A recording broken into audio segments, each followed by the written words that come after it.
Hello everyone. In this video session we are going to look into next question in computer organization from the topic instruction pipelining. This question was asked in information technologies question paper of 2008 for 2 marks.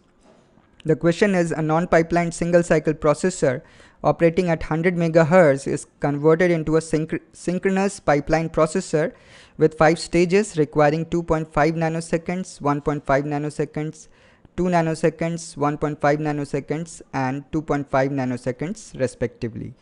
The delay of the latches is 0.5 nanoseconds. The speedup of the pipeline processor for a large number of instructions is. So we'd start the solution by calculating the time taken to complete an instruction in case of non-pipelined processor.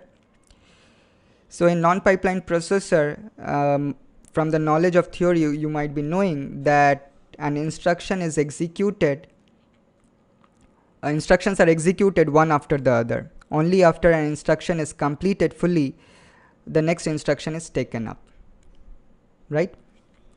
So let me draw the diagram of how instructions are executed, and first of all I would write a header as non-pipelined processor. So this is the case of non-pipelined processor,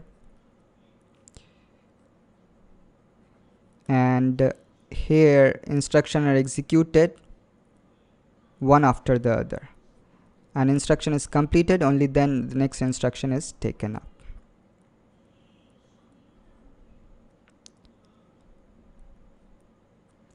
All the stages of an instruction is completed at one go, one after, and the instruction are completed one after the other. So the total time taken to complete an instruction would be summation of all the stage delays, right? And there are no latches in between the stages because the stages are completed at one go. There are no latches in between, right? So the time taken to complete an instruction here would be summation of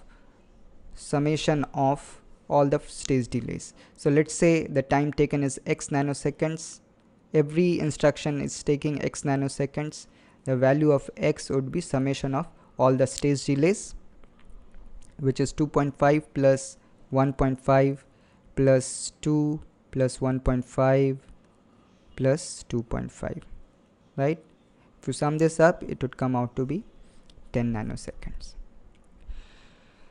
So 10 nanoseconds is the time taken to complete an instruction in case of non-pipeline processor. Also, it is given that this is a single cycle processor. What it means is that every instruction would take a single clock cycle to get completed. That means the time period of the clock cycle should be kept as 10 nanosecond. Why is it so? Because we want the instruction to get completed successfully, right? So the time period would be adjusted to 10 nanosecond, and every instruction would take one clock cycle to get completed, right? Time period of a CPU is adjustable thing. The CPU manufacturers can adjust it, and to a maximum to a time period actually can be adjusted to a minimum value. We cannot the operating system cannot change the time period to lesser than that minimum value, but it can actually optimize the performance of CPU by increasing the time period if required, right? So it is an adjustable quantity, but the minimum time that would be required in case of this non-pipeline processor would be 10 nanosecond. This is the minimum time in which an instruction would get completed successfully, right? So 10 nanosecond is the time where an instruction would get completed. Every 10 nanosecond an instruction would get completed in this non-pipeline processor. Now come to the pipelined case. So in pipeline processor there are 5 stages, and every stage's output is connected with a latch. So with this rectangle we are representing a stage, and this vertical bar represents a latch connected at the output.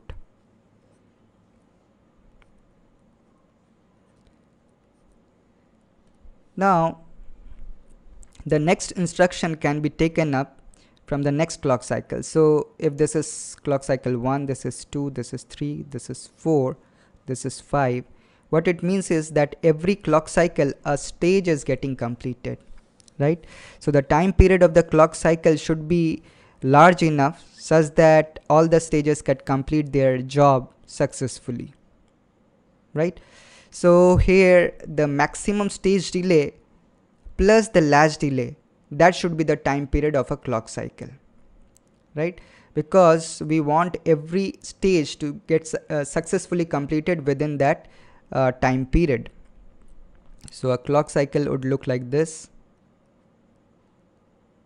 and within this time period every stage should get completed. So it has to be the maximum stage delay that is required plus the latch delay, right? So the time period that would be chosen for this clock cycle would be 3 nanoseconds.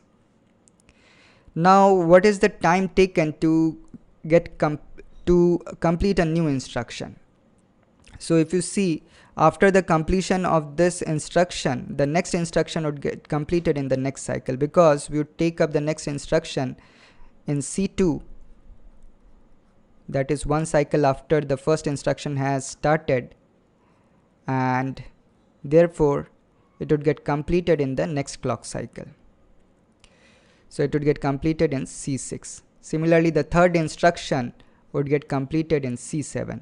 So every clock cycle a new instruction would get completed, and this is the same case as that of non-pipeline processor. Here also we saw that every clock cycle a new instruction is getting completed, but here the clock cycle time period is 10 nanosecond, whereas here the clock cycle time period is 3 nanosecond.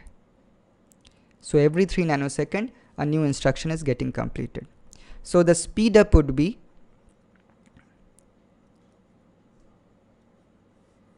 10, that is time taken to complete an instruction, a new instruction in non-pipeline processor, that is 10 nanosecond, and divided by the time taken to complete a new instruction in pipeline processor, that is equals to 3 nanosecond.